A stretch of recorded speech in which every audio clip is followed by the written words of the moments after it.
Welcome to the Intimacy Lab. I'm Michelle Renee, an intimacy guide, surrogate partner, and professional cuddler. We're here to talk about intimacy in a much broader view than what you probably think. Most people think about intimacy as sex. We're going to break that apart here. Welcome to the lab. Welcome back to the, what is this? The Intimacy Lab. I almost said the Human Connection Lab. Nope, that's my work. This is my podcast, Michelle. We're going to talk about perimenopause brain today. So that totally makes sense. Hi, everybody. I'm Michelle Renee. I'm the host of this podcast. If you're new to listening, welcome. If you've been here and you've continued to return, thank you. Sometimes I feel like I'm a bit much on this podcast. And if you haven't listened to old episodes, let me just give you a fair warning. I go from anywhere from like really wholesome and lovely to not safe for work. So take care of yourself. If you start listening to an episode and you're like, this isn't for me, then I encourage you to stop it and find something else to do. Anyways, so welcome. I am so excited to talk to Traci today. Traci and I go back to, I think we were just figuring out, we did Like a Pro Wheel of Consent for professionals in the fall of 2021. And there was a little group of us that really left that workshop together in a energetic together kind of way. And over the last almost 5 years, we've all it's fallen apart a little bit, but we're all still connected. We had this really wonderful 5-day workshop experience together. And Traci was like, hey, we should talk about perimenopause. And I was like, oh my gosh, it's like my favorite topic. I find that it's like the go-to connector conversation whenever I meet somebody who seems to be of the age where they would understand when I say, oh, I can't think of the word. What is the word? My perimenopause brain is just killing me. It is like an instant bonder. So it was a no-brainer to be like, yeah, Traci, let's come shoot the shit about perimenopause. So Traci, why don't you give them an introduction of who you are and what you do and where you live in the world? Sure. So my name's Traci Thrash, and I'm a menopause doula, and I practice just outside of Madison, Wisconsin. And usually people are like, menopause doula, what the heck is that? Because I understand what menopause is. I understand what a doula is, but how in the world do those two go together?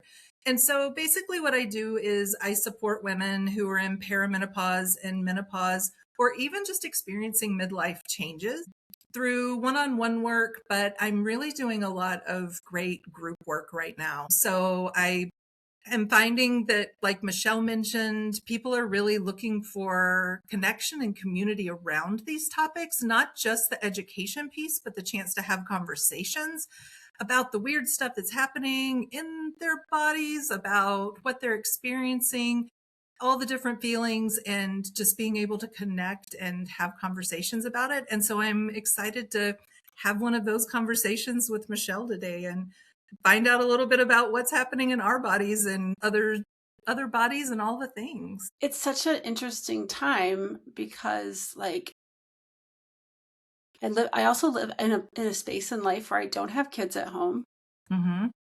I do have a partner, but he's self-sufficient. I wouldn't pick one that wasn't anymore in my life. I'm not ready to raise an adult child, right? And so I'm just like getting to dive into these spaces in my life that feel really, really good, which is such a different place than when I was younger. But I'm also going through all these other changes at the same time, and how much of it is connected and how much of it isn't. So I'm excited to talk. As usual, I share a ton about my personal life. You, Traci, take care of yourself and share what you want to share. But yeah, like there's so many highlights to this time in my life, just as much as there's these weird moments where I'm like, is this perimenopause? Is this not perimenopause? It feels like the list of potential symptoms just keeps growing and growing. So I'm excited to dive into it. We've also decided, because I usually have a theme here around we're not really strangers, I broke out. I have so many different decks of this game. And so today we're breaking out a new one that I haven't actually looked at yet, but it's the self-reflection deck. And so it'll be a little bit different today. How this usually works, listeners at home and Traci, is we pick a card, we answer it, and it usually takes us down some kind of rabbit hole. I'm really good at chasing squirrels and whatnot. So, because I also have ADHD, I don't know. We can talk about how many people get diagnosed with ADHD in perimenopause, right? So, shall we start with a card and then we'll see where it takes us? And if we get to a point where I want to just like insert something or you want to insert something, don't feel bad. Yeah. This is where we're starting. Who knows where we finish? Yeah, let's go for it. If you have to rein me back in, just pull me right back in. Let's see what we got. I don't like wild cards. Let's pick another one. I don't even know what the wild cards are like in this deck, but I have a rule. Okay. Ooh, this is a great one. What's become more important to me recently than ever before? And I will give you, as my guest, the choice to go first or second. I'll go second. Okay. Wonderful. So what's become more important to me recently than ever before? I think it's how do I word this? Maybe I tell a story instead, and then that'll answer the question. Recently, I was in Baltimore with my business partner, Keely, over at Cuddlist, and we held our first practitioner gathering. So Cuddlist practitioners that are in membership in the general region were offered an invitation to join us in this Airbnb for a couple of days of like content creation and just community connection and things like that. And I talk about my work, and my work isn't always Cuddlist contained. It doesn't always fall under the code of conduct. My work always starts there, but where we go is like chasing squirrels, right? Like, what do you need? Let's figure out how we can collaborate to give you that experience. So that might look like I do a lot of body image work. So eventually, it usually looks like we take our clothes off together to whatever extent my client is comfortable in where their edge is. And that might change over the course of an hour. It might change over the course of weeks, right?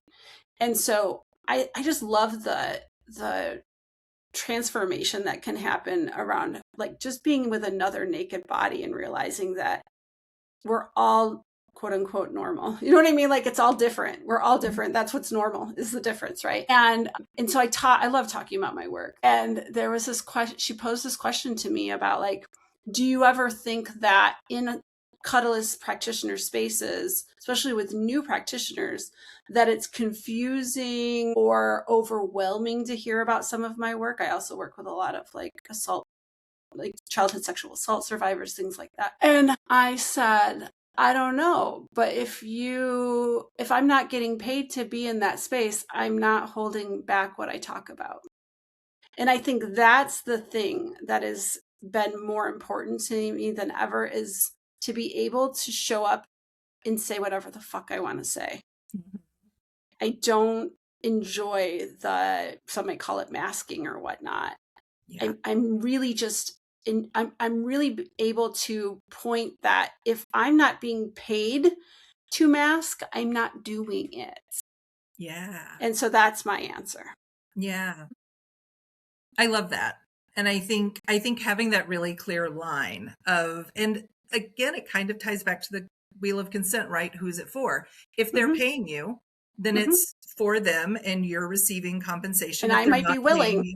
Right. And you're willing. But if they're not, then you're there for yourself and you're going to show up in the way that's best for yourself. So I love that. And yes, 5 years later, I still constantly pull wheel of consent, like the framework into things all the time. I think for me right now, because of the transition that I've been in to doing this doula work full time, and it's just me. So collaboration has become this precious commodity that I think I took for granted. I think it's always something that's been important, but I may have taken it more for granted that I had other people around me to bounce ideas off of, to help me flesh things out, to vent to, and all of those things. Whereas now I have a circle and I have people, but it's also in this work that I'm doing, I'm kind of alone in it. And so those moments of collaboration when I'm working with other people, the networks that I have, those are so rich and important and precious to me. And I'm frankly always looking for more opportunities to have collaboration on things, because it is newer for me to feel a little bit more like I'm doing my own thing. And it's super empowering to feel like what I'm building is my own, but it's also, it has its challenges. So whenever I'm getting to work with other people and collaborate, that's really big for me. And I think it's just helping me realize and solidify how important community is too, which is part of what I'm trying to bring to the work, is building communities and helping people build their own communities. So yeah, that's my answer. My response to those kinds of general I'm looking for things is always, and it happens really easy for me, and I want to acknowledge that it's an easy thing for me and it's not an easy thing for everyone else, but I'm always like, well, if you can't find it, build it, right? I've built so many different communities over the course of the last, I guess, everything in my life is like pre-first divorce, not first divorce, pre-divorce from the first marriage. Yeah. Post that time, that's my line in the sand. And my brain immediately goes to, well, I mean, I have this intimacy pros group that I would love to have you be a part of, where you would get some support, maybe not directly in the menopause world, but certainly we are a group of people that are also very aware and working in the outskirts maybe of your world. And I would definitely welcome you in there. And also, like, I would love to help you if you want to build that more specifically. I would be happy to be a support for you. Yeah, I would love that. And I very much look at the work I'm doing as like a whole person support kind of work. So, I mean, so to me, like the intimacy professionals, we may all be coming from different angles of how we're supporting people, but to me, it's all the same kind of work, just a different entry point, maybe. Yeah.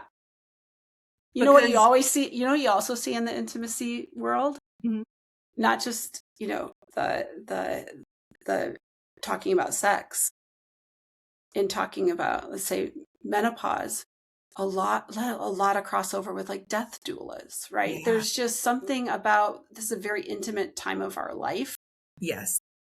And in how we get to touch it with different people, it's more alike than it's not. There's grief that is involved in all of those spaces. Absolutely. And they're both transitions, right? I mean, well, and the other tie-in that I've been trying to figure out, we're going to workshop this for a second. Yeah. How to tie in, because I am such a pleasure-based person in like how I approach my life. Like I have to find the way it feels good to be able to do something on repeat, right? And for me, that does not, I don't see that as like a proclamation about sex. That's not sexual. That's just, I mean, it's just pleasure. It's just pleasure. Yeah. And like, yes, that may also, sex may be a little piece, but like before we got on this call, I walked outside and felt the sunshine on my skin and felt the breeze to ground myself and experienced that pleasure. But I'm finding that most people, when you say pleasure, the first place they go is sex. Sex. Yeah. And while I'm happy to talk about sex, I don't want people to think that that's all I'm bringing is this is how to have sex in menopause, because that's not the conversation I'm trying to have. And so I think it's kind of sad, but I've actually taken the word pleasure and I've tried to just like give more descriptions of the kinds of things that I'm talking about, because pleasure is such I don't want to say trigger, because it's not even necessarily a bad thing, but it's such a loaded word for people. It's the fact that it's so heavily tied to sexual pleasure. Right. Yeah. And in a society with so much compulsory sex, right? Like we are expected to have sex. I remember, and I think I've said this on this podcast before. I remember back when I was coming out of my first marriage, I was infatuated with Betty Dodson. And I had this story about women of at a certain point in their life, if they just set their mind to it, they don't have to lose the sexual component of their life. Like it was a judgment. Right. And wow, do I have so much facepalm kind of I was feeding into that narrative that it is the only right way to go Right. through life. Mm-hmm. And boy, have I had my own reckoning with that and my own experience. It is, for me, it has been a choice to decide to keep sex alive for me. But I can so see where it would be so hard to also make the choice to not. Like it goes both ways. It is a choice that everybody should get to make. And it's Yeah. not, there's no wrong choice. Right. Yeah. And I think it's interesting that so many people tie the idea of like postmenopausal life because our reproductive years are behind us, that somehow means we won't necessarily have a sex life. And so that it's something that you have to force if you want to keep that. And that it's just a given that it's something that we'll lose. Or that you're bad if you let it go. That you're bad if you let it go. Yeah. If you don't, we're all supposed to cling to youth and all the things, which I don't want to be in my 20s or 30s again. Like, I don't want to go back there. So it's funny that in some ways, society tells us that's where we need to stay when most of us don't want to be there again. And at the same time, my 40s were great. And I remember turning 40, my 40th birthday. I had a couple of birthday parties. Mm-hmm. One of them I hosted like This Is Your Life, and I did a progressive party that went through all the parties I had thrown that year. And I had a great house that had plenty of room and parking and all the things that I don't have in Southern California. And I had this party that started with like a regular birthday party, progressed into like cuddle party, second base party, a kink party, and a sex party at the end of the night, right? And people were like, what are you going to do for your 50th, Michelle? You must have massive plans. And I was like, I just want to like spend some quality time with my kids. Like it was just like this interesting flow back. But at the same time, I did turn 50 and then it switched for me. And I'm going to share with you because we haven't caught up around this, but I think around 47-ish, 46, 47, I learned about asexuality and I realized that I don't actually experience sexual attraction, which then puts me in the category of asexuality. And I do enjoy sex. It's just, I say it's a long distance between where my partner shows up aroused and full of desire. Distance from that starting point to getting me to desire is a very long road. And it is a cost that I don't always want to pay the toll for, right? It's an investment, right? Yeah. And so sex had gotten kind of, it just wasn't important. And my mom died at 50. So coming up to this 50th birthday I was excited to get to the other side of it. I was excited to get past what my mom got to have, right? So it wasn't like a doom and gloom. It was now I get to be on extra time kind of situation. And I think there was something really heavy that I wasn't aware of in the lead up to that was affecting my desire for sex, because I hit 50 and a few things happened. I think I let go of the heaviness. I think it's much lighter to be on the other side, and there was space for my desire for sex to show up. Yeah. But also I had a new lover. That's always an extra fun bit, right? A boost. Mm-hmm. And then with another new lover, right? Like there was this other, like I thankfully have an open relationship, and that's not a problem in my world. Mm-hmm. But it was nice to have that infusion of new, but also still having really good sex with my partner at home. So I have the consistency. It's like my ADHD. I need to have something really stable and predictable, but also something really exciting. And I get to navigate both of those, and they're so different. But also a massive desire for all the contact in my life to be incredibly slow. Sexual contact, friend contact, like all these things to be like really rich and deep and slow. Yes. Yes. So then it's more interesting to engage. Yeah. In sex, but it's not. I don't have somebody that's showing up at my house on a weekly basis. It's not scheduled. It's very it's almost like I live in perpetual world of like comets that just come in every once in a while. and it's a treat. So it's still got the newness to it because it doesn't happen often enough. Right. And I'll add a little testosterone didn't help my desire, but it did keep my clitoris from feeling like it was numbed out. So like Yeah. all these things came together. Yeah. Started ADHD meds. Did that have an effect? Like there was just a whole cornucopia of things that came in around the same time. Yeah. That I can say I feel like sex feels as good to me now as it did at 40. Awesome. Which wasn't like that for a lot of But there years. was And so I'm like, I feel like I'm 40 again. So I'm not, I don't mind going back to 40. I don't want to go back to 20 or 30. No.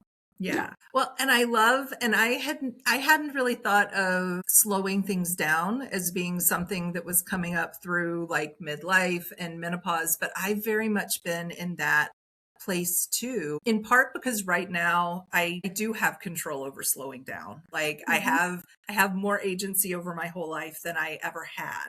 So I can take my time to experience and enjoy things and to do them slowly, to see how things grow on their own, what comes, like have the curiosity to just let something build. And I think that is something that maybe we actually do. I've never felt like I've gotten more patience as I've gotten older, but maybe in some ways I have, that I'm no longer in a rush to things and can let them evolve and be. So I love that you mentioned how going in with slowness and intention changed the experience and brought the richness back. Yeah. We were in our pre-conversation for this, you brought up soft cock week. Yeah. And you brought it up for different reasons than I'm thinking about it. But I remember my big push on soft cock week was like, let's just secretly get all the straight men to like queer their sex, right? And like make penetration not the end goal, epitome of what sex is. Yeah. And like I had an experience recently where I will say it was a peak sexual experience. And I don't keep track of those much because I feel like I've had a lot of really good sex in my life, but to walk away from it and go, wow, that was a peak sexual experience. There was no penetration involved. There was a penis. It was a penis owner that I was with, but there was zero penetration. It was mostly energetic. Yeah. It was very primally. And it was, I like, wow, talk about like I don't think I really experienced an intimacy hangover from it, but it was intensely intimate and slow. And I just roll my eyes thinking about it now. It was so good. It was so good. And I'm like, I didn't think this, I thought things were kind of on the way out when I was going through a period leading up to my 50th, right? Where I was like, okay, I get it, ladies. Maybe I'm there with you. Maybe I just don't really care if I had a new lover or sex showed up differently in my life. Maybe this is it. And then I got a client that comes in and goes, yeah, my therapist is calling this my 2020 sex instead of 2026. And I went, I'm stealing that. This is my 2020 sex. But don't you think that's sort of that thing where when you stop looking for it, when you stop trying to make it happen, when it's allowed to evolve and just be with no pressure on it, because you were not looking for your peak sexual experience, right? You were just showing up to whatever is.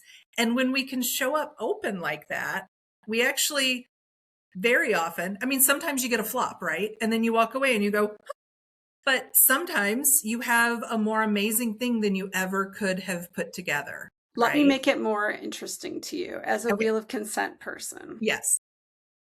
This is also a colleague of mine. And I have I said, I have permission to talk about this, right? Because I don't have good sex and not tell people. So I'm just going to start putting that into my like the opening, like sexual health conversation is like, just let me know if you want me to leave your name out of it. But trust me, I will be talking about it if it's good, right? Yeah. And this is a colleague that I've known for years, but we never met in person until I think it was October of last year, right around my birthday. And I hadn't played with a colleague in a really long time. Like I just wasn't so interested in pursuing extra partners and all that kind of stuff. Yeah. And I just invited this person over to cuddle when I was in his city. I was like, hey, do you want to? We've never actually met, but I would love to cuddle with you. And he was like, yeah, I'm a totally yes to that. But in my head, I was like, oh, I wonder if we'll hook up, And they're a massage therapist and a sexological body worker. And so he comes in, I'm like, let's just go cuddle, because like this is what you're here for. Let's jump in bed and start cuddling. Even though I've never met him in person before, it's like, you know how it is when you've known somebody online for years. Yeah. And we cuddled for a little bit, and then I said, like, how would you feel about like some hand to genital contact? That's literally the words I asked. And he goes, let me think about it. So he takes that sacred pause, as we learned at like a pro, right? And he goes, I would be a yes if I can be in the tape. And I went, listeners at home, that means if I can touch you for my pleasure. And I went, yes, that sounds delightful. And I get goosebumps right now thinking about having someone take sexual touch for me is just like so good. And the which is so funny around it, to say it beforehand, is so hot. Right? So hot. And I was like, oh, right. You have the same language I have. So not only do you have amazing attunement because of your work as a body worker, like he could just literally run his hand over my knee and go, oh, did you have an injury there? And I'm like, oh my God, you don't even know me. Yeah, I blew my ACL out there in high school. You know what I mean? Like there's just such a body awareness. Yeah. And that was like our first experience together. It's been together a few times with him since then. It was the last time that it was just peak moment. But it was just so good to be with somebody that I didn't have to teach to, that knows the language around wheel of consent. Right. And I think that's important for us as practitioners to get our own, like to have our own experiences where we're not having to teach or hold the space, or you know what I mean, just have our own needs taken care of. Yeah. It was really delightful that he understood that. And then I thought about it later, and I haven't asked him this yet. And since I'm putting it here on the podcast, I should probably have this conversation with him. But I don't know what it's like to come into a sexual space with me as somebody who's been in the field of teaching around sex for over 10 years, right? What is it like to engage with me? How much nerves come up in that? How much self-consciousness around quote unquote skills, right? And I thought about it later, and whether this is what he was doing or not, I just want to share it with the audience because I think it's brilliant. By saying that the touch was for him, there was no expectation that it was about giving me an orgasm, right? It was just, he got to explore, right? So I'm just imagining as another professional in the space, oh God, what if I don't actually, like, what if this isn't fireworks and shit, right? And I think it took all the pressure off of that. And I thought, God, what a great thing to do with a new partner is to be like, hey, I want to touch you, but I want to touch you for me. Yeah. And then if it turns out really good, which in this case it was, I feel bad for the housekeeping because it was really good. Yeah. It was whether it was on purpose or not, I think it's a tip. I think it's a tip for like how to take the pressure off, is to be really clear who the touch is for and have it be for you, the person that, like, not the person you're touching, but have it as the person doing the touching, have that touch be for you, then all the pressure is off. I think it's absolutely a tip. And that's something that I've experienced too, although I haven't ever been that clear with the language about it. But I've noticed that when you explore someone else's body with your hands, when it's just for the sake of like, oh, I want to feel what does this feel like if I squeeze it like this? What is it like? What's my experience of this body? And just coming in with curiosity about like their body and exploring it, that kind of desire, I think, I can't speak for men, but I think women a lot of times haven't experienced that. Having someone who just wants to like explore their body and feel it and take it all in, instead of it just being like, let's get to the act. And I love the fact that y'all never even got to, the P We and still D. haven't. Yeah. We've hooked up 3 times now. Yeah. We've never had penetration. And I want to tie that story back to the soft cock conversation and why that came up with us beforehand. Because one of the things around menopause, when I was first doing my training, there was all over social media these posts about your genitals changing when you go through menopause. And there was a lot of like fear and terror and all of this stuff happening. And I think your story to me ties in so well with like where my mind went, because I started thinking about Soft Cock Week and all the information that you had shared and the conversations that you got happening to get people thinking about like that sex doesn't have to just look one way, and like we can experience pleasure and all of these things and have pinnacle sexual experiences even without it being the script that we've always learned.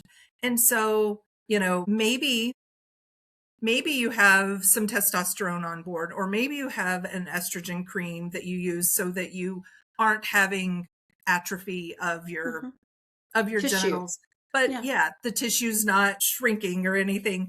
But maybe also if that is happening a little bit, maybe that's a signal that you slow down and that you visit sex in a different way and that you bring desire in. Maybe it means that you say, why don't we just take my body below the belt out of the equation, and I'm going to explore for my own pleasure. And maybe this time of life could be an opportunity for you to explore things in different ways that you haven't ever needed to.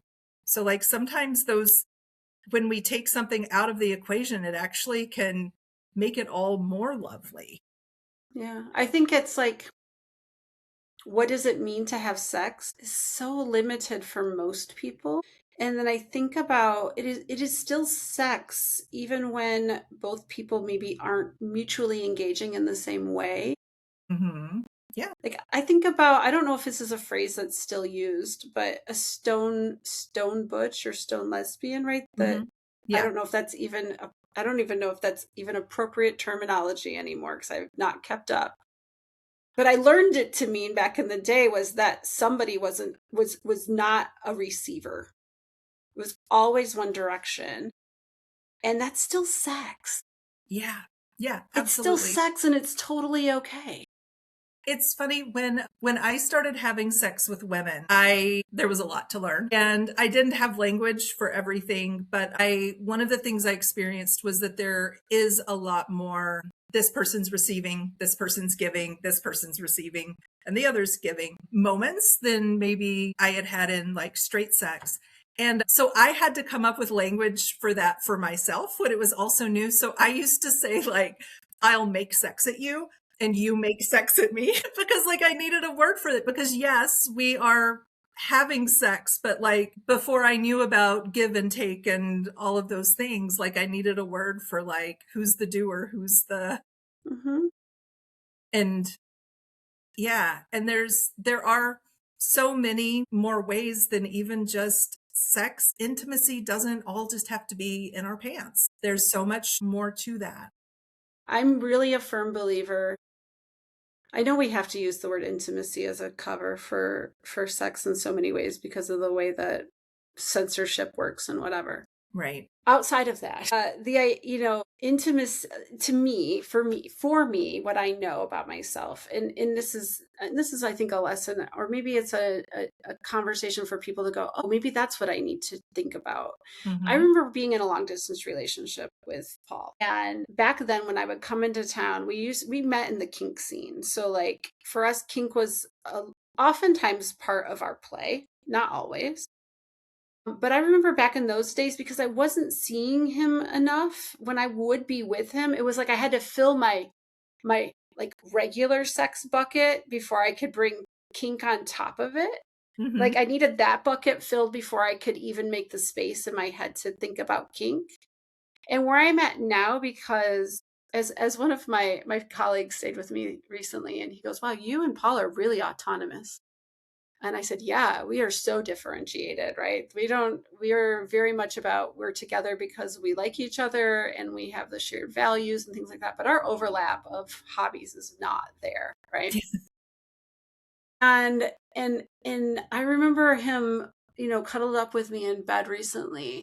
And I hadn't spent time with him in quite some time. He had gone to a convention for 5 days. He came home with con crud. I quarantined myself because I had a client coming in from out of town the next weekend, and there was no way I could reschedule it. I did not need to be sick. So we were very separated for a couple of weeks. And when we got back together, he crawls in bed. I literally, that night I came home from that client and was like, oh, I get to sleep in my own bed tonight. And I got in bed to watch TV, and he came in and cuddled up with me. And I got this sense that he was trying to like progress things in a sexy way. And I just said, babe, my connection bucket isn't filled enough to get to the sex bucket. Yeah. Right. It's the intimacy is not filled enough to get to the sex intimacy. Yeah. And I think that it's something for people to think about of what is the recipe. And you can't just always jump off. For some, the distance is what makes it hotter, and they can access eroticism more because there is more space. And it's just figuring out, know thyself. What do you need? Yeah. And do you think that that's a part, because I've been curious about like the asexual spectrum incorporates a lot. And like I identify as demisexual, which is part of the asexual spectrum. But I wonder if you think that need for the intimacy to get you to that point. Do you think of that as part of your asexuality, or is that just Michelle's special sauce? I don't know, because I only know my experience, and so there's times where I'm like, is it just demisexuality? Is it, would I call myself gray? I like to use gray sexual sometimes because it makes people go, oh, what's that mean? Which I love that question of what does that mean for you? Right. Yeah. Well, tell us what that means, because I was actually, I'm in a book club, and we're reading a book called The 57 Bus, and there's a section in it where they go through definitions of different genders and sexualities, and gray sexual is one. And some of the people in the book club were like, I had never heard of that. And we actually had a medium-sized discussion about like asexuality and gray sexual and those things. And I don't know that I gave it justice. So just in case any of my friends listen to this podcast, do you want to? Yeah. I mean, I can only speak for how would I define it for myself, right? And I think that is the biggest thing is I want people to learn how to figure like what is sexuality to them? Yes. How do they work? What is their owner's manual? And for me, so if we back it up to like, I understand I'm in the asexual world, right? Yeah. Because and this is what it took for me to figure this out. When I think about meeting a new person, what do I want from, like, what is my brain go to of like, ooh, like, and when I say a person that I feel drawn to. Yeah. Right. When I meet someone I feel drawn to, what is the first thoughts that cross my mind about what do I want with this person? Where would I like this to go? It is never a sexual thought. Right. It is usually about intimacy of some sort, right? I'm a sensual attraction person. I want to cuddle with them and get to know them and have deep conversation and have all this really rich intimacy. If those things are there, sex might be an activity that we could do together because I like that form of connecting, but that's not the experience I have. Yeah. Now it's getting really complicated with my friend Alex because he's a gay man. We're incredibly close, and I'm really struggling with pulling apart the I love you, why aren't we having sex piece that I had to pull apart years ago when I had a partner that we discovered was phrasexual, which is a whole nother one of those asexual words that nobody knows what it means. And it's the opposite of demi, where the connection piece is a piece that takes them out of sexual attraction. So it's like, we all have these interesting ways that we're wired. And you as a demisexual, I shouldn't say you can define how that works for you, but generally it means that you need a lot of connection to find yourself with sexual attraction. So do I have a sexual attraction? I'm not really sure, but I know that I do like sex being part of my connection with some people. And it's not a must have. Mm-hmm. And I really enjoy the sex I have with them, but it's not, to me, it doesn't fall under sexual attraction as a definition, but it might be for other people. So that's why I say gray might be the right phrasing for me, because I do feel drawn to have sex with certain people. Yeah. But it's just an activity that works well for that connection. Yeah. I don't know. It's complicated. That makes a lot of sense. And I'll say, I think labels are a really helpful thing to get us recognizing that something's an option. And then as soon as you've realized, oh, I can be in this sphere, I can this, then really the label becomes less useful. And it's just something that opened a door for you to explore. But then what exactly that means becomes way more important than whatever the label is.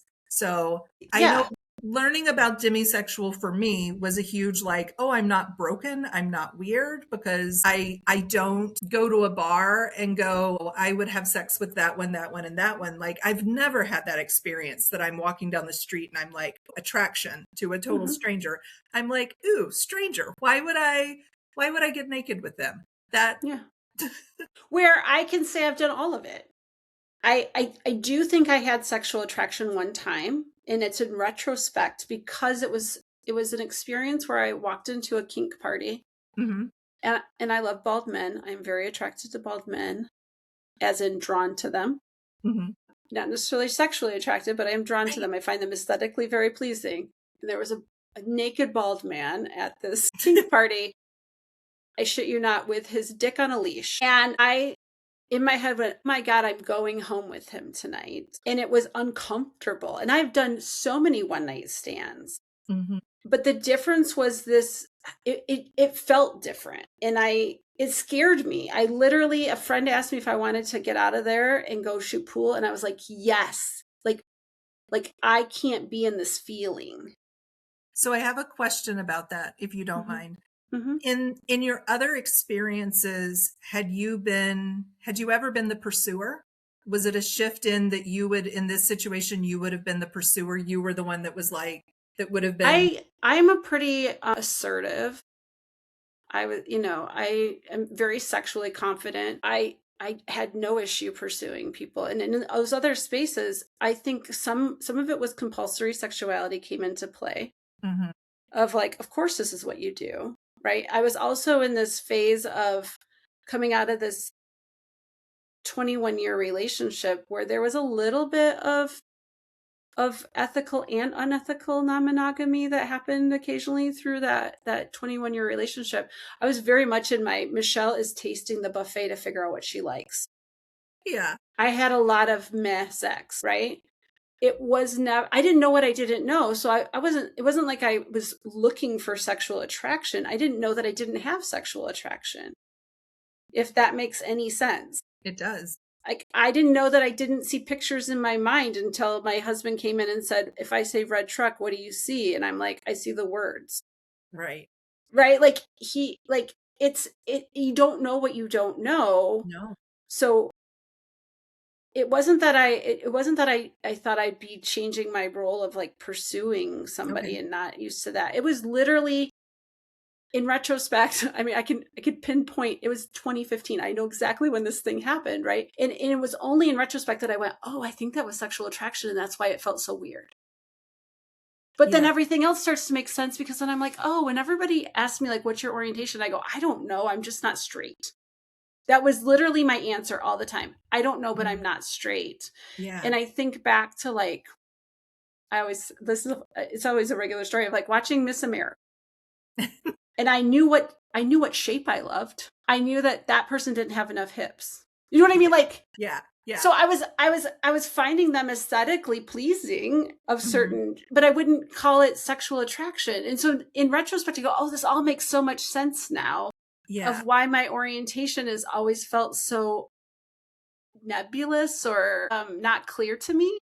Yeah. And I love hearing your story, because I think for me, there was a lot of having to figure it out too. And I think so often when we hear people tell their stories, there clear. is a lot of clarity.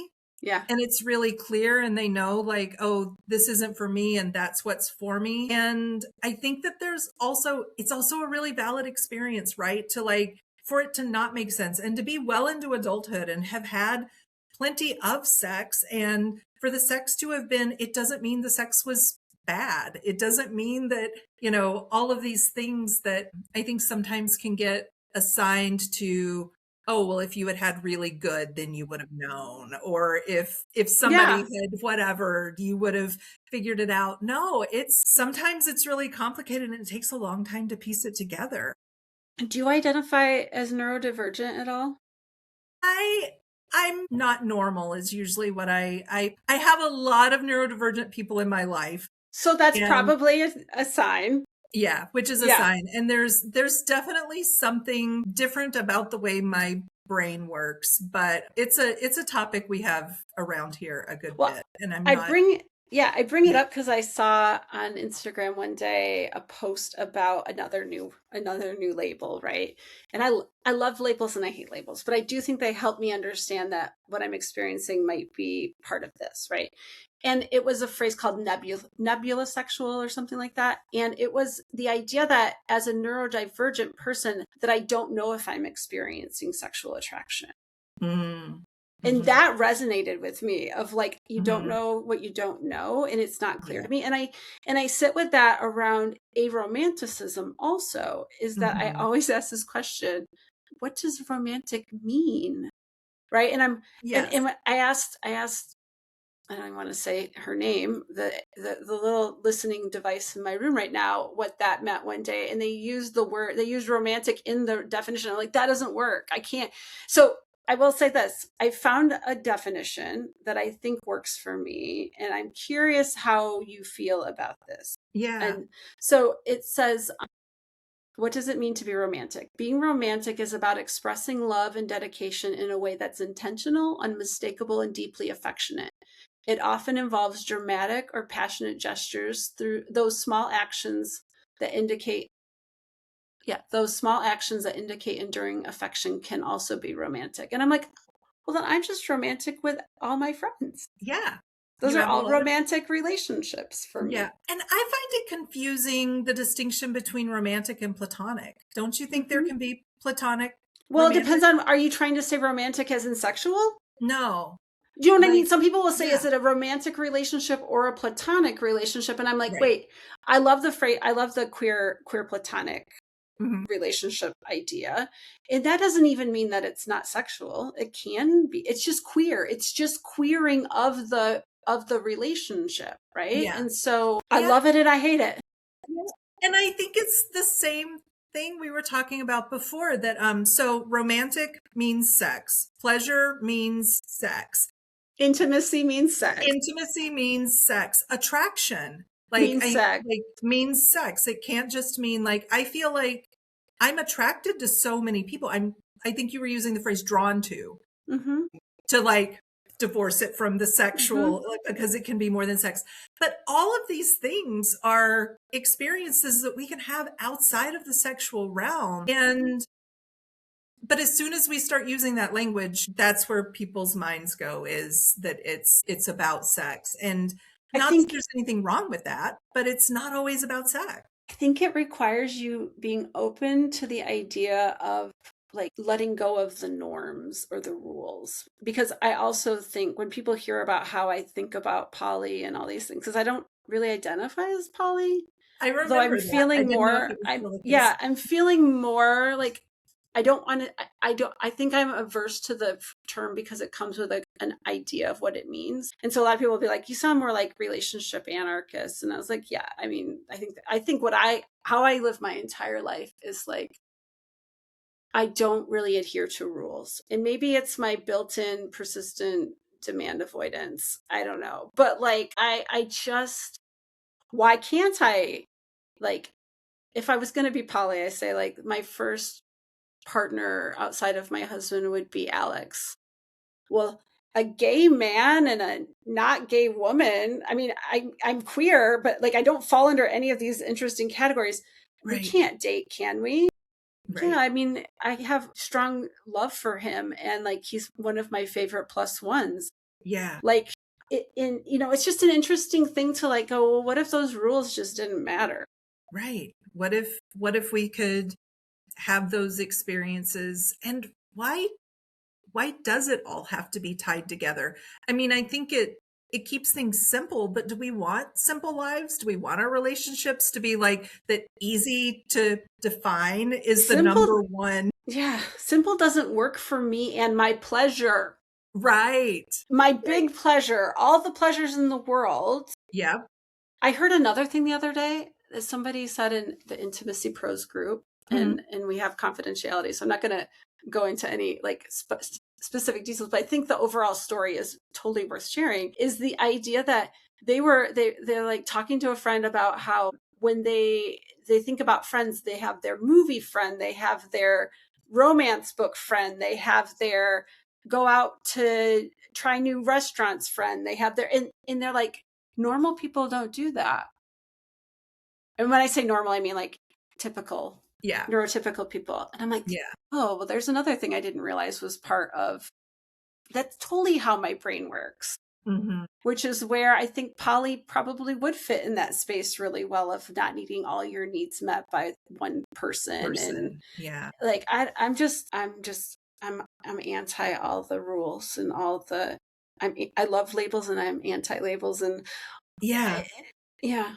Yeah. I think it's having language for things is really Mhm. helpful. But then when the label box becomes restrictive, I think that's when you're like, no, Yeah. and yeah, I think poly can mean so many different things, and it can look so many different ways, but you also have to be I think you have to be willing to get in the messiness of exploring and discussing. You have to be willing to have Discussing. those like really pick it apart and be like, okay, but this line here, are we talking yes or no? Like, and Mhm. this thing. And you have to really get into those nuances, you have to be willing to kind of muck around in it with somebody and say like, okay, so attraction, if it doesn't just mean I would have penis and vagina sex with them, what does it mean? Can you Mhm. describe that? Can you say what it feels like? Can you say what you would and wouldn't do Yeah, because of and can you have it as a discussion where they also get to have feelings about maybe the fact that they're not aligned? Or yeah. I think this goes back to where like as I have more secure attachment to myself, what the other person expects or needs or wants is less concerning to me. Mhm. Like I can hear it, but I don't necessarily have to change or take it on as mine. And Yeah. I don't know. I think it's just all the benefits of, for me, it's been tied to my age, but I think it's just also tied to the life experiences I've gotten to have being in a more supportive relationship. Yeah. And I think it does all overlap. I think it's a little bit our age and experience, really. I think more than age, it's experience. You've experienced a lot of different relationships, a lot of different things that you've learned from. Hmm. Because I mean, certainly plenty of people are our age Who haven't? who They haven't haven't gotten the chance to. I mean, right. if you, I go back to Gabor Mate often, Yeah. and his thing about, we're born with two needs. We have a need for survival, which requires us to keep the attachment with our primary caregiver, and we have a need for authenticity in our expression, and we give up our authenticity to keep that relationship so we can stay alive. And then we Right. forget as we age and we become self-reliant that we actually can have our authenticity. And I think it's so tied to depression and all these other things. And that would be Mhm. what I've learned from him. Yeah. I think because I have been given the space to kind of bloom. Yeah. My bloom happened in my 40s, right? And some people are raised in a very different family environment, or relationship environment comes earlier where they're given the permission or the space, the encouragement to figure out who they really are. Yeah. And I just got it later. Yeah. Well, and I feel like some people get it even later than you. It might come in their 50s, because I do think that there's a piece to, for some of us, still being in our reproductive years ties us to this societal Responsibilities. messaging. Yeah. And that our purpose is reproducing, and when we're still in that place, and for some people that doesn't get set down until they're beyond those years, and then they finally say, and maybe they're now in an empty nest. The kids have left the house, or their job has changed and it's no longer pulling from them constantly. Like, there's a lot of things that kind of soften in this time. It's destabilizing. Yeah. To really just ask, the question that comes up in my office is, what do you want? Yeah. That's a huge question, and it's so potentially really destabilizing. Yes. I'm going to take a real quick pause in our episode today and just say thank you, listeners, for being here. If you are a listener of the Intimacy Lab podcast and you'd like to try going through some of these questions with me, guess what? I decided to make it an offer. You can learn more at intimacylabpodcast.com. I'm going to offer 30-minute and 60-minute options to get intimate with me. Join me on a video call where we will go through our own We're Not Really Stranger cards and get to know each other. It's a great place to practice. So if you want to practice getting intimate with your words, go over to the intimacylabpodcast.com and sign up for a call. Now back to this episode. Yeah. Yeah. I had an experience with someone one time, the first time being intimate with them. And I said, casually, I didn't think much about it, but I said, what do you want? This was before Wheel of Consent, and that I understood how layered that question can be. And they went into full panic attack at being asked the question, because just slowing down enough to know what we want is new territory for a lot of people. And I think that this stage of life, if you haven't already dug into that and looked and connected with your body to notice what the signals are for when you do and don't want things, explored what an enthusiastic yes looks like versus I could do that, I'm willing to do it, but I'm not excited by it. And all of those layers, I think that this is a time that a lot of people are starting to realize they can say no, they have choice, they have agency, and all of those things. And it all comes up right during this perimenopause, menopause phase. And then everybody wants to know, which one is it? Is this is this midlife? Is this aging? Is it menopause? And it's it's what's happening to you. We used to call it, I don't hear this phrase much anymore. Maybe it's just my circles, but it used to be the midlife crisis. No matter what gender you are. Yeah. Right. Mm-hmm. It may show up differently. You may walk through it gracefully or not gracefully, or right. Yeah. But I think there comes a time or you have an event in your life where you're faced with your mortality, or there's just so much there. I think we don't see it. I hope that it's in part because we don't see it as a crisis anymore. It's it's the next layer. It's almost like a level up, I hope, is the way we're seeing it. And maybe we don't use the phrase as much because I think it is an unraveling, but it's an untangling instead of a falling apart, maybe. Yeah, I think it depends on your life situation, because I'm just thinking about the midlife affair. Yeah, the sports car. You're looking to feel I think it's a really great way to feel really alive. Yeah. It's a terrible way, I should say, to feel really alive because it's non-consensual.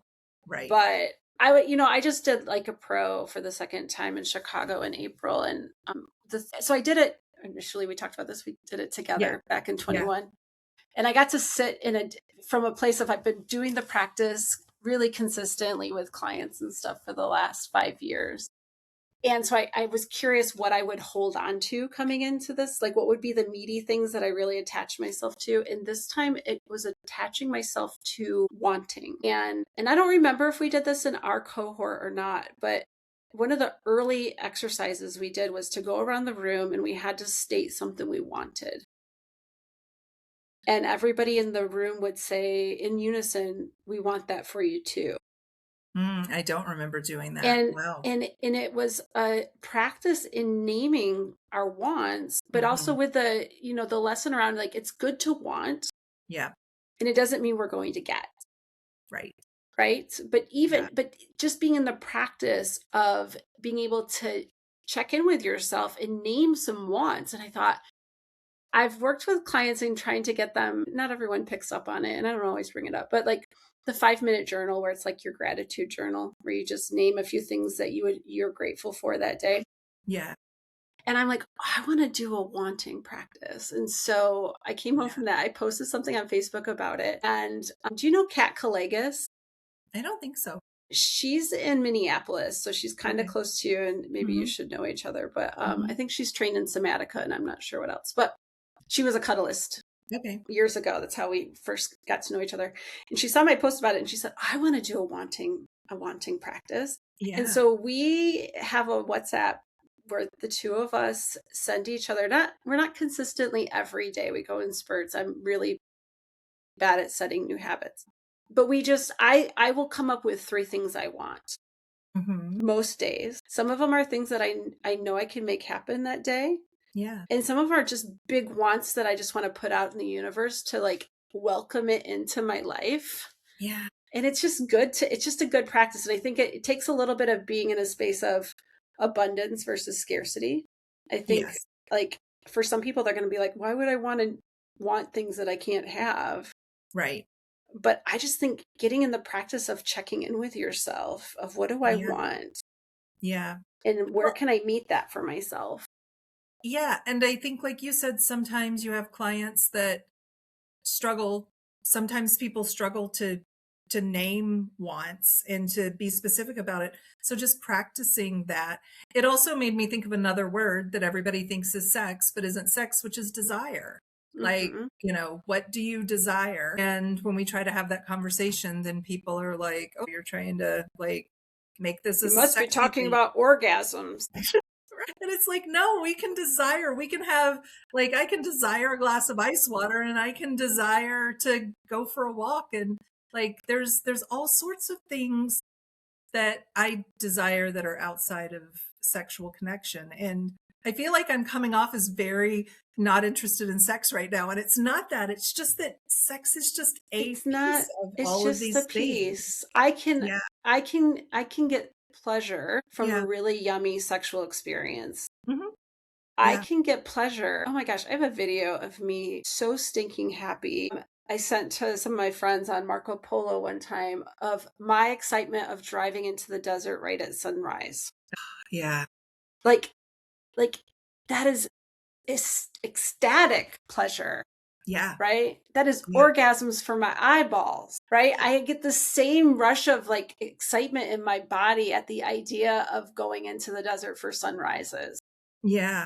Like, oh, that's like just as Yeah. much as I want to see, this lover or it's a really strong want.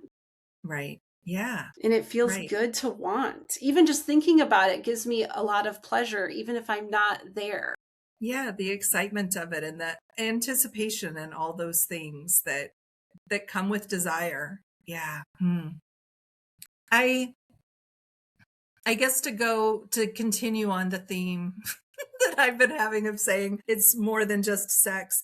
The other thing I have been really aware of and noticing, especially in the space around like menopause and women aging and like the Gen X getting older conversation, is around empowerment. And something that I noticed is that a lot of times when we start having conversations around, as you're getting older, how to still feel empowered and how to feel ownership of your body. And very often that conversation also turns to sex, like, oh, get boudoir pictures done so that you remember you're still hot. Like do this thing, like you take a lover so you can feel young again. You do these things. And I'm like, what does it look like to be a richly like engaged, middle-aged, postmenopausal woman aside from sex? Like if you desire a active sex life, like that's fantastic and that is available to you, but also like, can we picture something that is centered around other parts of your life. Like, do we have models for that? Like, can I think of, other than Jane Goodall, can I name like an older woman who is vital and alive and passionate, that I don't then also think of, like Helen Mirren, sexy, right? Like, but is that the only kind of way that we can age? It's like the idea of like, please compliment me on my brain. Yeah. Please compliment me on something other than my physical appearance. Not Yeah. because you can't be sexy Right. later in life, but because we're whole people. Yeah. I tried to search on Instagram, and I don't remember anymore what the search phrase was that I used, but I was trying to find pictures of like older women who were like empowered and all of this. And Michelle, I ended up in this world of AI slop of silver-haired women with giant boobs and like Kardashian bodies with this silver white hair and no wrinkles, and like this weird thing that I was like, okay, that is not it. But that's what the AI or whoever created the page or whatever thought that empowered older women would look like. And I was That's like, I think about how AI works. That was the first, whatever they scoured the internet for to make their compilation, yeah, right? Of like what was the AI visibility on that? yeah, I was at a potluck a while back, and I love using like bringing up menopause as a conversation starter whenever with people that I think could possibly be experiencing it.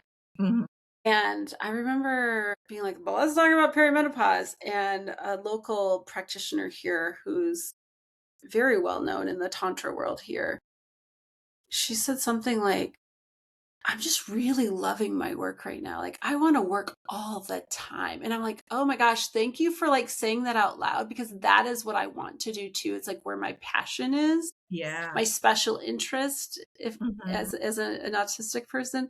Like, and there's this like idea that we should be more than our work, but like for some of us that are lucky enough that our work is our life force right right, now, like yeah, I think it's such a great time that is the thing I want to be complimented on, is like yeah, my passion for my work, and or maybe understanding that this was, I came out of being a stay-at-home mom with really I didn't have a degree. I had education in a few different spaces, but like this is my fairy tale yeah. of what I'm doing right now. That's what I want to see more people talking about, is how they've like whatever, not even doesn't have to be work, whatever it is that they're harnessing that thing that lights them up. That And lights them up. That's what I was going to yeah, say. Do you have a thing that lights you up, and do you lean towards it? Do you let yourself experience it? that That's aren't your children. right. Right. I Yeah. used to say this about being in the dating world, is like, Mhm. what is your passion Yeah. that's not your children? Mhm. But it's back to that wanting thing. It's funny because there's a lot of people that shy away from saying they feel passionate about something. There's a shaming and an embarrassment around being super into something. And like, I think we've come to where it's like changed a lot, so that geeking out on something is like a positive, Yeah. thing. But I think, yeah, it's something that we didn't grow up in a time when being your own individual self was celebrated. No, there's Conformity was the way. the modeling that we have in media. Yeah. I've said this a million times.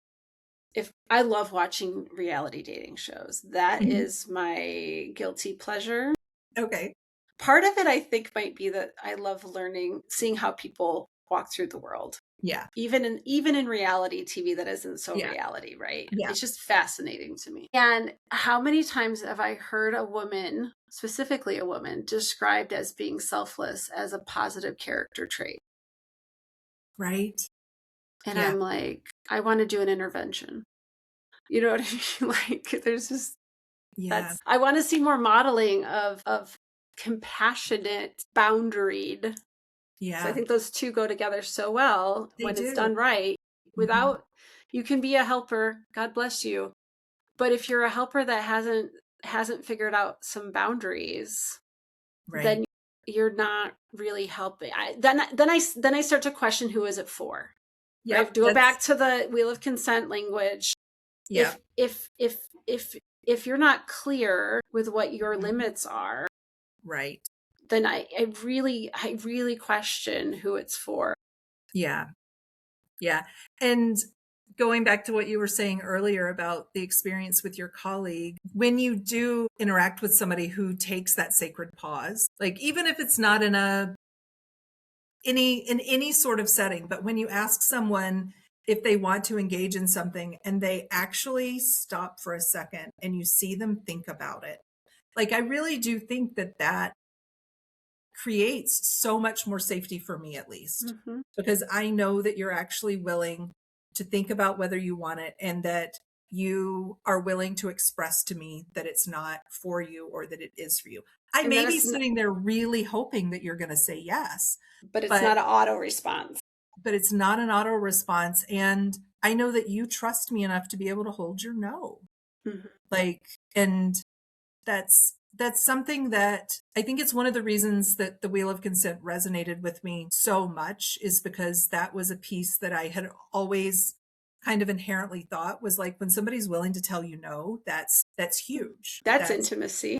That's intimacy. That's a person to keep around because Yeah. they're not just doing whatever they need to do to keep Yeah. you around. They're actually willing to say no. I want you as a whole person. In my Yeah. first marriage, and I can't remember what kind of overlap we had when we first met. I know you were married before to a man, correct? Yeah. Yeah. Yeah. Yeah. And I don't remember if you experienced this, but I had so much coercion in my relationship because my first husband could not hear no. No was not really an option, so I never really got to have a yes. Right. And Yeah. so to me, that is the most intimate, trusting compliment Yeah. that I can receive as a no. If we can make the leap between receiving a no to being a compliment. Absolutely. Yeah. Because it means that you're willing to be fully in the experience with me Mm-hmm. of the exchange we're having. Because if you're willing to acknowledge your no, then I feel like that means you're here with me, with your whole self. And that whole self includes not wanting to do things. And, Yeah. I We want the real overlap, not the right, fake overlap, like the Venn right. diagram. We want it to be, and I guess maybe that's another thing I see for myself I hate to limit it to non-monogamy, but just as a grown-ass adult that gets to make my own decisions, Yeah. and not needing to have everything overlap with my husband, my primary partner, is Yeah. that we don't have to be a yes to Right. still go do the thing we want to do.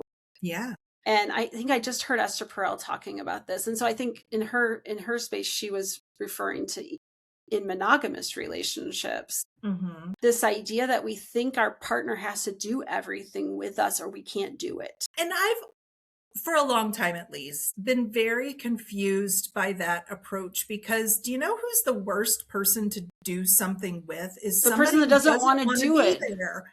Right. Right. Like, So then the opposite of that, though, I think Esther was hitting on, was then they just don't do it at all. right. Yeah. And that's not living your No. life. Yeah. Yeah. And that's something that my wife has learned. And it's something that we worked on several times, because if I say, will you come with me to this thing, she will almost always say yes, because like she wants to do what the things together and everything, she wants to be supportive and helpful. And so I've had to really say, like, I'm going to go see this group of friends. I always love when you join me to things, but I also know that I'm going to be with my group of friends. There won't be a lot there for you. We're going to tell all the inside jokes. We're going to be talking about stuff that doesn't interest you. We're going to be acting like 12-year-olds because we have all these old stupid things that we say. And I don't want to be thinking about whether you're enjoying that or not. Mm-hmm. I just want to be in there being stupid, and you're welcome to come, but I won't take care of you. Or I'll do the same and say like, I don't need you to take care of me. I went with her to a funeral, a family funeral. And I like very clearly said beforehand, like, I'm going to be there to support you, but you don't need to worry about taking care of me in this family setting. That's not on you at all. Yeah. It's so much more kind. It's more kind. Yeah, it really is. Yeah. Mm-hmm. Yeah, I have a mixed thing on this. I love that I trust my husband to say no when he doesn't really want to do something. Mm-hmm. And at the same time, I found myself the other day, I didn't even ask him because I knew he'd say no.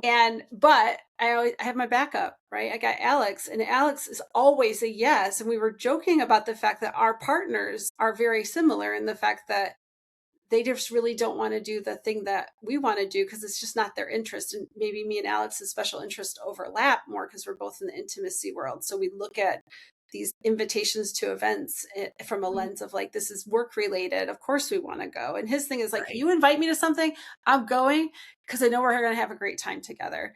Yeah. And it's just nice to have that. It's not, all the pressure is not on my partner to be that plus one, because sometimes I need an anchor person sometimes. Like especially if I'm going into a space where I don't know most of the people, I become a wallflower and it's not comfortable for me. And if I have my anchor person, it's a very different experience for me. And I love that I have that person that really wants to go as more of an adventure. Yeah. And that I can trust that my husband is not going to go to something that he doesn't actually really want to go to. Yeah.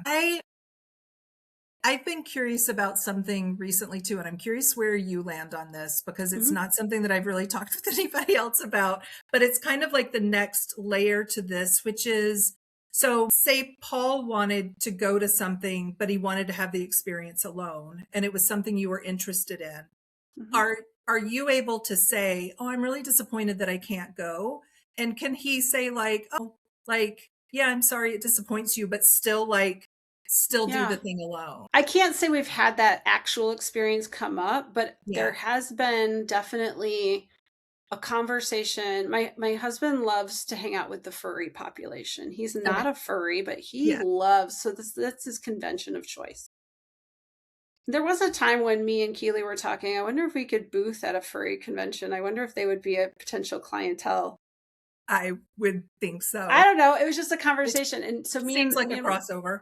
Me and Paul talked about what would it look like if I came to a furry convention. Mm-hmm. And in the end, we decided, like mutually came to the decision that that's really his space. And I don't think it's worth it to me to need to go, you know what I mean? And at the same time, fast forward, he says to me the other day, when are you ever going to come to a convention with me? And I was like, dude, I'm totally good. I kind of like it when you're gone. I get the whole house to myself, and I live differently when you're not here. Yeah. And he goes, well, I talk about you so much with my friends and they'd like to meet you. And I'm like, yeah. Okay. Well, then I'm a yes to going when it's close. So one's coming up in the LA area. I don't remember when he said it was. Mm-hmm. I am a yes to going if I don't have to participate in the whole con. I was going to say, not the whole convention. I don't even need a ticket to the convention. I can just join y'all for a meal or something. So maybe I even come up just for the day because it's just LA. I can just drive up and drive back. Or if you really want me there, like for the whole weekend, maybe I just use it as like a little work retreat for myself in the hotel room, or I literally just do what I love doing and watch reality TV from bed the whole time. Maybe I bring a friend with me and we hang out and watch reality TV the whole time. Mm-hmm. I don't know, but like I'm willing to do it because it's really important to you. I think that's the conversation, is like, can we honor each other's autonomy and preferences, and to say like, how important, like, I don't want to go back to Michigan at Christmas because it's cold. It's gross. Yeah. And I know it's really important to you that I'm around your family every once in a while, and most of your family is there at Christmas. So I will do that, but I'm only going to do it every other year. Yeah. Right. We get to have really negotiated conversation. So in that space, I have abundance in my life. There's no reason I have to be in that space. I'm sure there's another way I can do whatever that thing is. Yeah. And we have our own separate communities for that or whatever. Yeah. And I think so the way I'm hearing you describe it, it comes back to the negotiation of it, right? Of, well, I'm not willing to do all the way that, but what is it exactly that you're even looking for? And then you find out, oh, it's not that you want to walk through the convention holding my hand. It's that you want me to meet your friends. Okay. How do we meet that need? Mm-hmm. But I mean, it's such a lovely, I mean, it's such a lovely thing he wants. Yeah, absolutely. Right? Like, I don't, it is funny. We're so autonomous. I remember bringing him to the ASEC convention or ASEC conference in 2023. I was speaking. So that was the reason I was there. And I had a room for like 5 days. And he goes, you have a room in San Francisco for 5 days? I want to come with you just so I can bum around San Francisco for 5 days. And I was like, great. And he got to interact with some of my colleagues. It was very strange. I was getting text messages from people going, I'm in an Uber with your boyfriend right now. He's really cool. And I was like, gosh, I hope he represents well. You know what I mean? Like he was integrating into my life without me even being there. Yeah, yeah. And it was so funny because at that point we'd been together for 8 years, something like that. Because it'll be 11 this year. 8 years, and most of my colleagues had never met him before. Yeah. Like even local ones. Yeah. Right. And so he was just finding the local people and they're like, hey, your husband, or not husband at that time, but your boyfriend's really cool. You know, like it was just it's cute. Interesting because we just don't overlap our lives a ton. Yeah. Yeah. I love though too. I know I first met you, I guess, halfway through where you are now in your relationship, and having watched that evolve, and it's evolved, hear your stories. Yeah. And having watched how you've evolved since then and all the things that you've built, and not just built, but like reconfigured, reassessed, come back to things, like walk away from things and then come back, like find what serves you, find what lights you up, be willing to change your mind. Like all those things are so, especially right now while I'm in this place of like trying to figure out my own, it's so, I don't want to use the word inspiring, but I'm going to say inspiring. I'll take it. To see someone else who has been willing to be in the messiness of growing and willing to just kind of navigate it all as it comes and keep reassessing and redeciding and moving to the next thing that feels good, that gives you pleasure, right? Like it's cool. There's a lot of questioning of like, why do I think this is the way it's supposed to be or needs to be, when really that's not what works for us. Yeah. Right. And it comes with hurt sometimes. Like I'll give an example. We just had Michelle lost her shit the other day. My husband's super involved in this new rope community project happening here in San Diego. And I feel like I remember when I lived in Michigan, there was like the deer hunter widow that, hit deer hunting season. You never saw your husband again. Yeah. I'm in this widow season where rope widows. I don't enjoy rope. So this isn't even an overlap with us anymore. And it used to be, but I just don't enjoy it anymore. And so I'm not involved. And he is taken up the mantle of like helping them build out a new space. And he's literally every night after work, he is gone. And it was a holiday weekend. I thought I was going to be super busy and my friend didn't make it into town. So I had a lot of free time. And he goes, just a reminder, I'm going to be working all day, Sunday and Monday at the space. And I said, okay, well, in my head all day, when you're starting at like 10 in the morning, it's like 6 or something like that.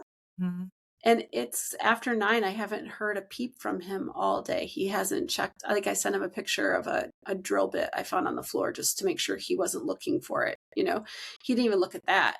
He is completely narrow focused. Wow. Solely on that. And I had a whole bunch of anxiety come up at the end of the day. I'm not immune to having really, really dark thoughts. And I was like, oh God, I haven't heard from him all day. I hope he didn't get in an accident. I hope that I went to all the terrible places, right? Yeah, right. Which just dysregulated me. And so, a couple of not answered phone calls and what have you. I made a joke to Alex about, I'm just sitting here wondering if my husband died. And he calls me to assure me that if he had, the police would have come and notified me.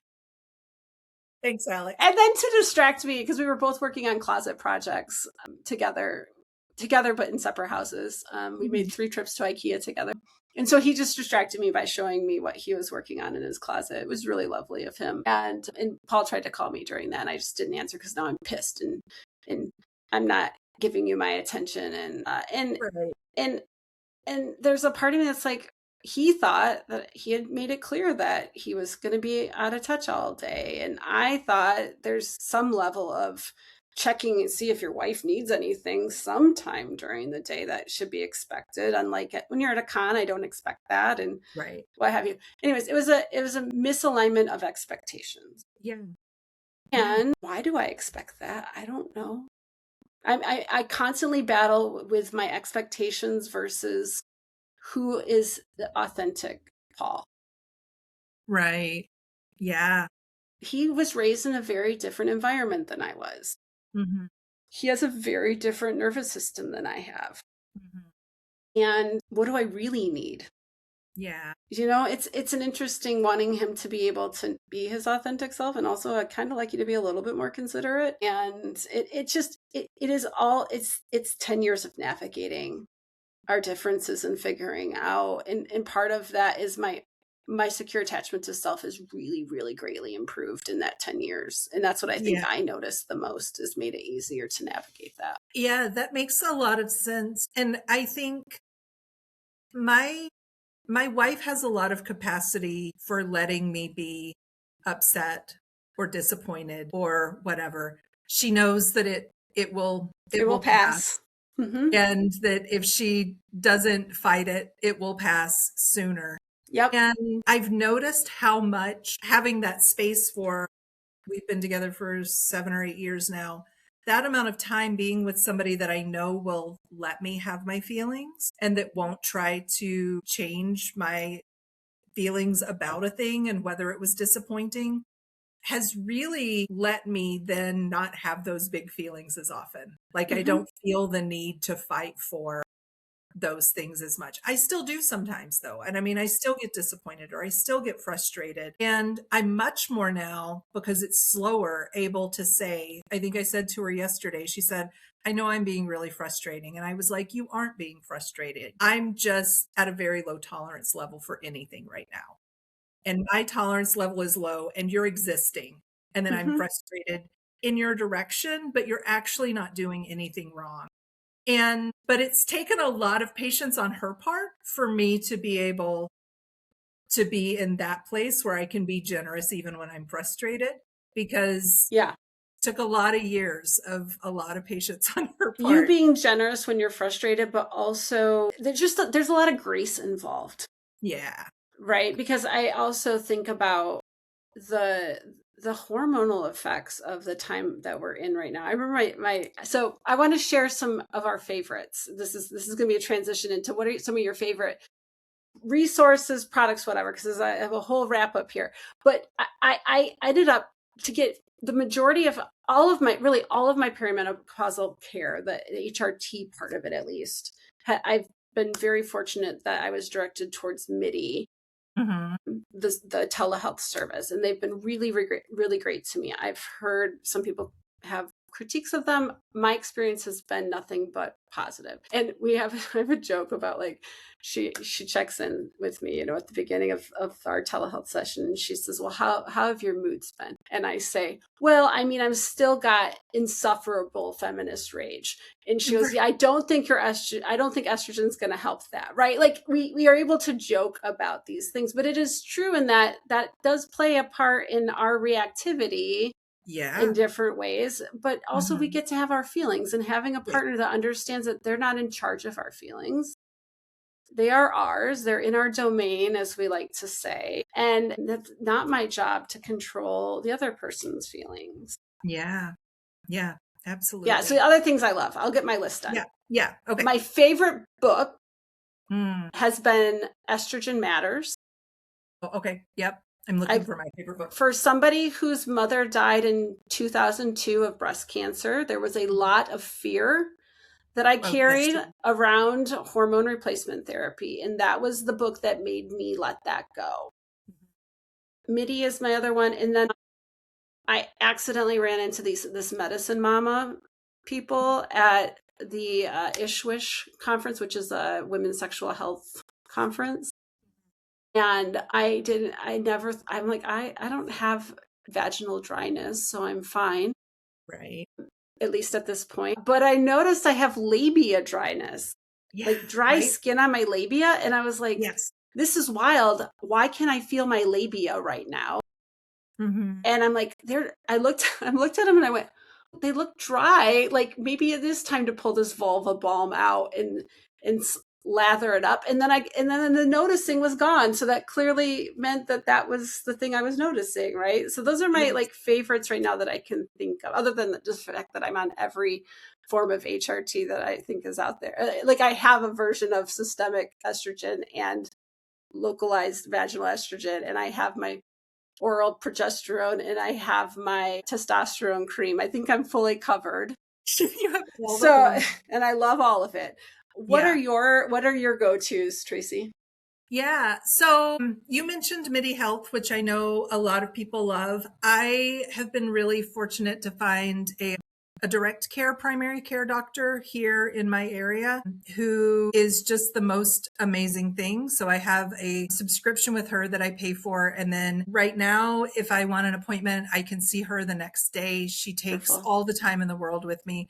We went through the whole gambit of HRT options. We started with, okay, do I need birth control pills? Because my first big symptom that I was reporting was cyclical rage, we'll call it. It was happening on the 6th of every month. And I was like, that is a hormonal reaction. Okay. Yeah.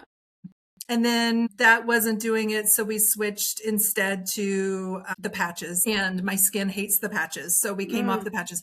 I tried so many different versions of estrogen that my pharmacist actually said, do you know this is the 4th estrogen you've picked up in the last 2 months? And I said, yes, I do. And this one I think is finally the one. And so she's just really problem solved through all of that with me and been amazing to sit and listen to me. So whatever outlet it is to find a prescriber who actually find somebody who listens. Yes. And treats you based on symptoms, not necessarily based on numbers. Right. Yeah. And that's what I have. A lot of people will say, what kind of doctors do I need to see? Is it my gynecologist? Is it my family care doctor?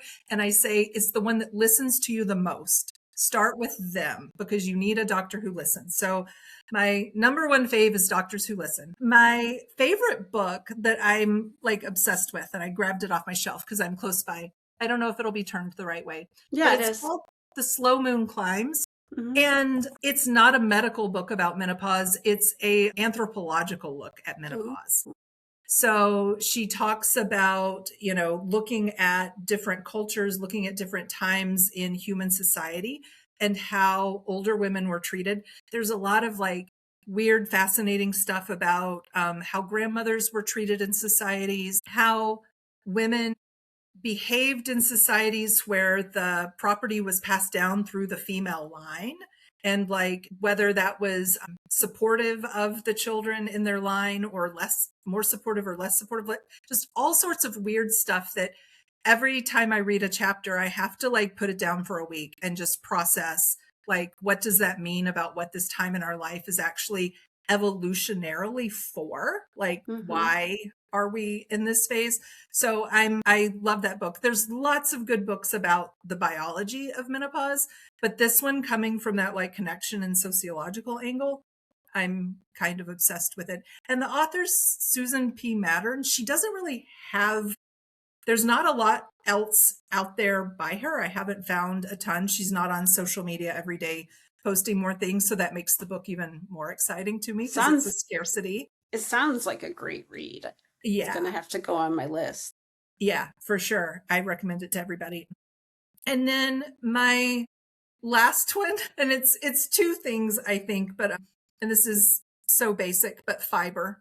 I've become kind of a fiber obsessed person since at 50, I got my first colonoscopy, and I've been really trying because to get in proper amounts of fiber, because colon cancer rates are increasing in our age bracket and it's getting younger and younger, and getting all of our fiber is something that we can easily do that will help with that. And so my two big ones are my doctor that I love introduced me to fiber gummies. So you can take those. And then my other one that I didn't realize has so much fiber is avocado has a shit ton of fiber.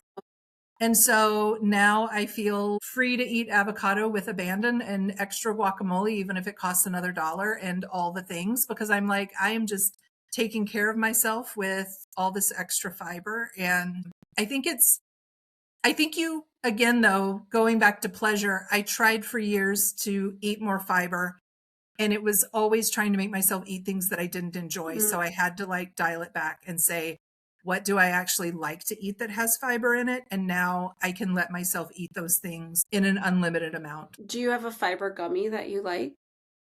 I think it's a Miralax gummy is the one that I have, and it's just a big jar. And because I tried for a long time to use Miralax in the evening, like drink the gloopy stuff, and I don't like it. I'm not going to do it.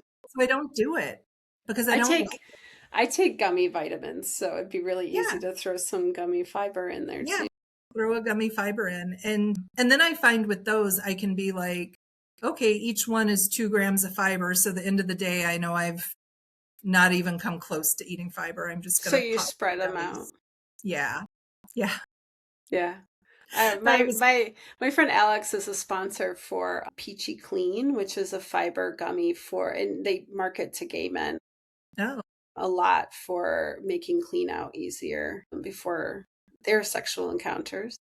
Yeah. And is very delicious, very good peach flavor. But then I looked at the price and I went, I don't know if I find it that important.